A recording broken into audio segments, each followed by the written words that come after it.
La parole nous invite à partager l'acte de foi du psalmiste évoquant la venue du Seigneur. Son lever est aussi sûr que l'aurore.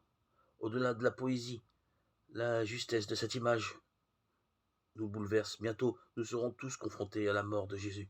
À la pointe de l'aurore, le premier jour de la semaine, j'irai en compagnie des saintes femmes au seuil du tombeau vide pour supplier. Ne déçois pas mon attente. Psaume 118, verset 116. Ce petit texte d'Osée, chapitre 6, 1-6, reste très controversé. Il est encadré par un appel à la conversion, au changement du cœur, tout en condamnant l'hypocrisie du culte et des rites qui couvrent une infidélité chronique.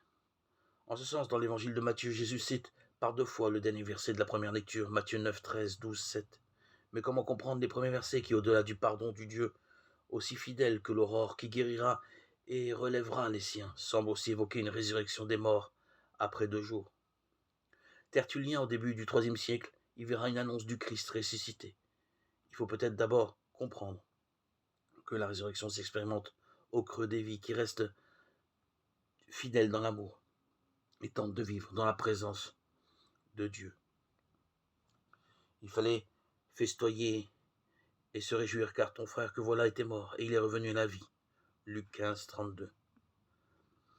Laissez-vous réconcilier. La parabole du fils prodigue fait résonner un appel à la réconciliation. Le Christ nous invite à faire la paix avec nous-mêmes, à vivre dans l'harmonie, la solidarité et à accueillir le doux pardon du Père de tendresse. Redoublons de compréhension les uns envers les autres.